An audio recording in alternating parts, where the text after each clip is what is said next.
तुझ्याकडे काही मागितलं की मिळतं यावर माझा विश्वास नव्हता आणि नाहीये.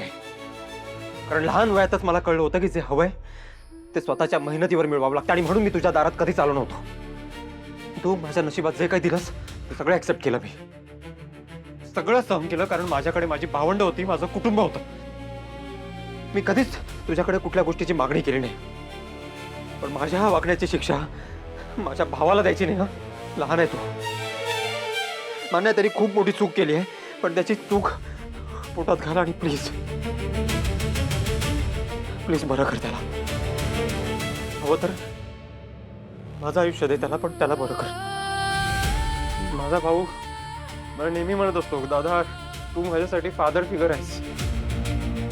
कुठला बाप स्वतःच्या मुलाला असं बघू.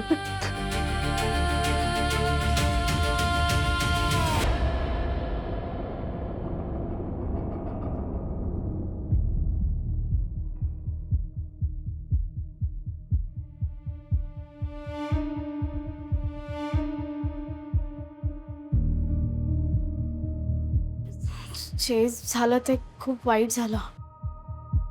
असं नाही व्हायला पाहिजे होतं. पण काळजी नको करू, स्वामी करतील त्याचं रक्षण. तू प्लीज जास्त स्ट्रेस नको घेऊ. गप्प बस. मी फक्त तुला आय सेड शट अप. आता त्या मुलाला मरता मरता वाचवून घेऊन आलोय मी. हे खोटे काळजीचे शब्द नको आहेत तुम्हाला. बघ, खोटी काळजी नाहीये.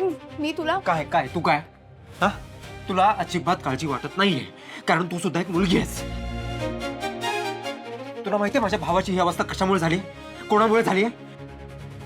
तुझ्यासारख्या आगाऊ आणि स्वतःला फार ग्रेट समजणाऱ्या मुलीमुळे. माझ्या भावाला या पॉइंटला आणलंय तिने. वेडा नाहीये तो, शहाणा आहे, पण तरी सुद्धा एका मुलीसाठी जीव द्यायला निघालाय. कळतंय तुला किती किती त्रास दिला असेल? कळतंय?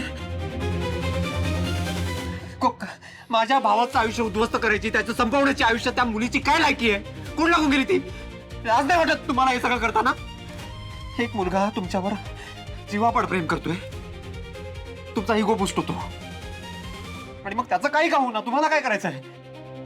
हेच हे असं सुंदर दिसता, अट्रॅक्टिव्ह दिसता, गोड गोड बोलता, प्रेमाचं नाटक करता आणि एकदा समोरचा मुलगा 100% तुमच्या प्रेमात अडकला की त्याला इमोशनली असं डिपेंडंट करता आणि सोडून देता रस्त्यावर मरायला.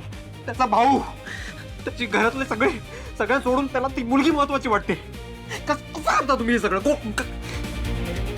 लाज नाही वाटत तुम्हाला? लाज नाही वाटत दुसऱ्याचं आयुष्य उद्ध्वस्त करताना?